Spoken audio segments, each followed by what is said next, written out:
pertanyaan saya, tujuannya pastinya apa? Karena saya ngelihat sekarang ini mahasiswa tujuannya nggak ada yang jelas. Kalau saya kurang jelas. Jadi saya tujuannya yang pasti apa sih? Kalau seandainya kita tujuannya baik, ya udah suarakan dengan cara baik, jangan cara merusak fasilitas umum. Juga tahun 2005 kita lihat, saya nggak mau terulang lagi di tahun 2006 ini. Ini suatu ingatan saya bahwa saya ini adalah orang Betawi, satu-satunya orang Betawi ini hanya 8, jaga kampung, jaga Jakarta.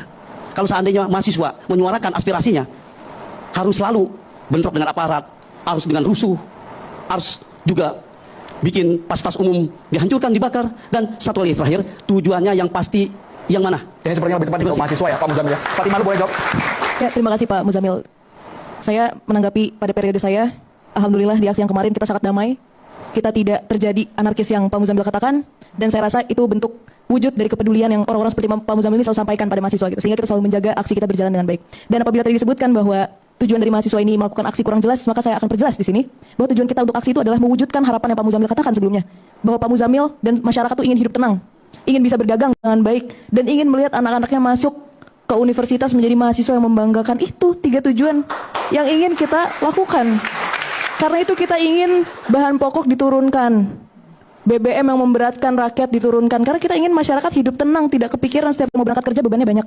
Oke, tapi pertanyaan dari saya, apakah yang dilakukan dengan Bang Nusron kemarin itu dibenarkan? UGM maksudnya? UGM, ya kan itu. Artinya kalau memang itu datanya valid, argumentasinya terbuka, apakah yang dilakukan kemarin itu benar? Tidak ada ruang dialog. Kemarin itu ada ruang penghakiman. Jadi saya punya pemikiran harus ada cara yang lebih elegan. Karena ketika negara sudah tidak berdialog dengan rakyatnya, maka jalananlah yang ditempuh.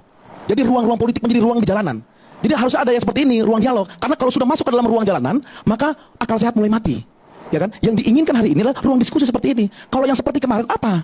Berkali-kali disampaikan, apakah Anda merasa bersalah? Berulang-ulang tidak ada ruang dialog di sana. Jadi yang kami inginkan, kami sepakat, bukan tidak jelas, kita dukung dulu Fatimah, ya kan? Tetapi saya menginginkan ada ruang dialog itu terbuka. Jangan mahasiswa, karena pada saat itu saya juga mahasiswa, merasa paling benar, merasa argumentasinya paling benar. Ini juga salah. Kan begitu loh. Tetapi kalau ada ruang dialog, saya yakin Bang Hasbi juga, pemerintah tidak buta. Hari ini pemerintah telah bekerja. Ada 300 triliun yang sudah disita dari mulai mafia sawit, mafia timah. Artinya pemerintah hari ini negara telah bergerak. Sabar. Ini baru tahun kedua, ya kan? Artinya kalau memang ada ruang diskusi itu ya disilakan aja. Pintu DPR terbuka lebar. Kemarin saya lihat Pak Dasko turun, artinya terbuka lebar. Kan itu. Terima kasih. Ya, tentu harapan dari Bang Sandi ini, tentu harapan kita juga gitu, agar ruang dialog terbuka lebar, agar ada aspirasi yang disampaikan kepada eksekutif. Tapi kan persoalannya kenapa orang itu bisa langsung sampai akhirnya turun ke jalan? Karena setiap aspirasi selalu dibalas dengan, oh kita tidak akan melakukan ini, oh kita tidak akan begini, ini adalah janji kampanye. Terus Pak Presiden Prabowo sendiri setiap kali menanggapi dalam podium, di atas podium ya selalu nye dan sebagainya. Jadi itu adalah apa ya? Hal-hal yang akhirnya memicu masyarakat ini akhirnya turun ke jalan, merasa marah dan sebagainya. Belum lagi kita mengatakan bahwa Senayan itu isinya adalah orang-orang yang hari ini tiba-tiba